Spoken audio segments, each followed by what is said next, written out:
జై శ్రీరామ్. నేను మౌనికా శంకర్. కశ్మీర్ ఫైల్స్ అనేది ఒక సినిమా కాదు, అందుకే దానికి ఫైల్స్ అని పెట్టారు. అంటే ఒక ఈవెంట్, ఒక ఇన్సిడెంట్ జరిగితే ఆ ఈవెంట్కి ఒక నేమ్ ఉంటుంది, కానీ ఒక మల్టిపుల్ ఈవెంట్స్ అంటే ఒకదానికే రిలేటెడ్గా మల్టిపుల్ ఉంటాయి, దాన్ని ఫైల్స్ అంటారు. సో అందుకే అది కశ్మీర్ ఫైల్స్.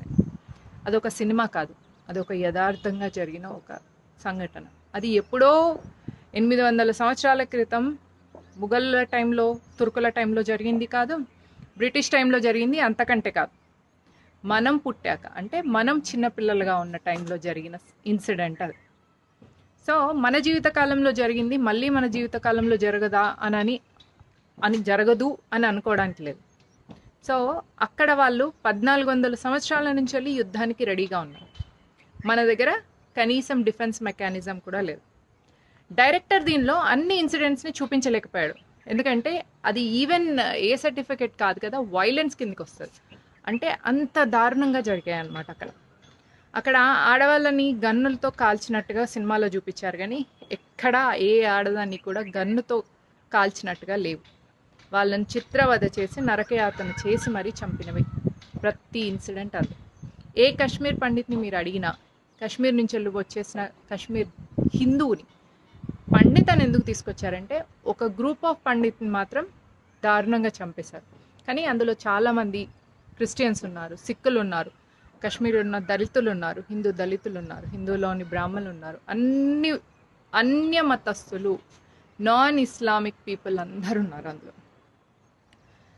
ఇది ఆ ఈవెంట్ని చూసి మనం ఏం నేర్చుకుంటున్నాం? హిందూ సమాజం 1990లో జరిగిన కశ్మీర్ రైట్స్ తర్వాత, కశ్మీర్ జెనోసైడ్ తర్వాత, రైట్స్ కాదు జెనోసైడ్, అది కశ్మీర్ ఎక్సోడస్ అన్నారు, ఎక్సోడస్ కాదు జెనోసైడ్ అంటే నరమేధం. తర్వాత హిందూ సమాజం ఎంతవరకు రెడీగా ఉంది, ఎంతవరకు ప్రిపేర్డ్గా ఉంది? జస్ట్ ఇమాజిన్, 5 లక్షల మందిని 100-200 మంది టెర్రరిస్టులు చంపేసి ఆ ఏరియా నుంచి వెళ్ళి వెళ్ళిపోయేలా చేశారంటే 5 లక్షల మందిలో యూనిటీ లేదు అని దాని అర్థం. జస్ట్ ఇమాజిన్, ఆ 5 లక్షల మందిలో ఇంటి నుంచి ఒక్కొక్కరిని టీమ్గా ఫామ్ చేయగలిగితే వాళ్ళకి అలా పారిపోవాల్సిన అవసరం వచ్చేది కాదు కదా. రైట్ కదా, నేను చెప్పింది మీకు అర్థమవుతుంది అనుకుంటా. అదే పరిస్థితి మన ఏరియాలో వచ్చినప్పుడు మనం ఎంతవరకు ప్రిపేర్డ్గా ఉన్నాం? మనకి ఏదైనా టీం ఉందా? పోనీ ఎవరైనా మన మీద అటాక్ చేయడానికి వస్తే ప్రతిఘటించడానికి డిఫెన్సివ్ కింద మన దగ్గర ఏమైనా ఆయుధాలు ఉన్నాయా? హిందువుల ఇండ్లలో ఎంతమంది ఇంట్లలో ఆయుధాలు ఉన్నాయి చెప్పండి? కూరగాయలు కోసుకునే కత్తులు కాకుండా కొంచెం పనికొచ్చేటివి, మిమ్మల్ని డిఫెన్స్లో ఉంచడానికి పనికొచ్చే ఆయుధాలు ఎవరింట్లో ఉన్నాయి? ఎంతమంది ఇంట్లో ఉన్నాయి?